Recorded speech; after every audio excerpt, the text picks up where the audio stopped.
నమస్తే. తెలుగుదేశం, జనసేన, బీజేపీ కూటమి అఖండ విజయం సాధించడం పట్ల పవన్ కళ్యాణ్ అన్నయ్య అయిన మెగాస్టార్ చిరంజీవి ఇప్పుడే ట్వీట్ చేశారు. ఆయన ముందుగా చంద్రబాబు నాయుడుని ఉద్దేశించి ట్వీట్ చేశారు. ఆ ట్వీట్లో ఆయన ఏమన్నారంటే, ప్రియమైన చంద్రబాబు నాయుడు గారికి చరిత్రలో అరుదైన విజయాన్ని అందుకున్న మీకు ముందుగా శుభాకాంక్షలు, అభినందనలు.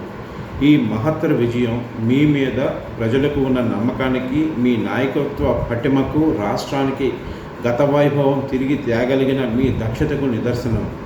రాజకీయ దురంధరులైన మీ మీద పవన్ కళ్యాణ్, నరేంద్ర మోడీ గారి మీద ప్రజలు కనపరిచిన విశ్వాసాన్ని సంపూర్ణంగా నిలబెట్టుకుని రాజధాని లేని గాయపడిన రాష్ట్రాన్ని తిరిగి గాడిన పెట్టి నంబర్ 1గా తీర్చిదిద్దుతారని ఆశిస్తున్నాను అంటూ ఆయన ట్వీట్ చేశారు.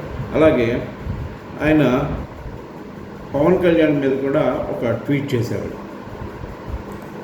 ఆయన ఏమన్నారంటే, పవన్ కళ్యాణ్ గురించి ట్వీట్ చేస్తూ, డియర్ కళ్యాణ్ బాబు, ఎక్కడ నెగ్గాలో ఎక్కడ తగ్గాలో తెలిసిన నిన్ను తగ్గావని ఎవరు అనుకున్నా అది ప్రజలని నెగ్గించడానికే అని నిరూపించిన నిన్ను చూస్తుంటే ఒక అన్నగా గర్వంగా ఉంది. నువ్వు గేమ్ చేంజర్వి మాత్రమే కాదు, మ్యాన్ ఆఫ్ ద మ్యాచ్ కూడా అంటూ అందరూ నిన్ను కొనియాడుతుంటే నా హృదయం ఉప్పొంగుతుంది. నీ కృషి, నీ త్యాగం, నీ ధ్యేయం, నీ సత్యం జనం కోసమే. ఈ అద్భుతమైన ప్రజా తీర్పు రాష్ట్ర భవిష్యత్తు కోసం, ప్రజల సంక్షేమం కోసం, అలాగే నీ కలల్ని నువ్వేర్పరచుకున్న లక్ష్యాన్ని నిజం చేసే దిశలో నిన్ను నడిపిస్తాయని ఆకాంక్షిస్తూ, ఆశీర్వదిస్తూ శుభాభినందనలు. నువ్వు ప్రారంభించే ఈ కొత్త అధ్యయనంలో నీకు శుభం కలగాలని, విజయం సాధించాలని మనస్ఫూర్తిగా ఆశిస్తున్నాను అంటూ పవన్ కళ్యాణ్ని ఉద్దేశించి చిరంజీవి ట్వీట్ చేశారు.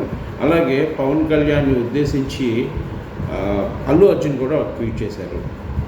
దాంట్లో ఆయన పవన్ కళ్యాణ్ విజయం సాధించడం పట్ల కంగ్రాచులేట్ చేస్తూ ట్వీట్ చేశారు. ఆయన గతంలో వైసీపీ అభ్యర్థి అయిన తన ఫ్రెండ్ అయిన వైసీపీ అభ్యర్థికి ప్రచారం చేశారు. కేవలం అది తన ఫ్రెండ్ కోసమే చేశానని ఆయన చెప్పడం జరిగింది. అయితే ఆయన కర్నూలులో ఓడిపోవడం జరిగింది.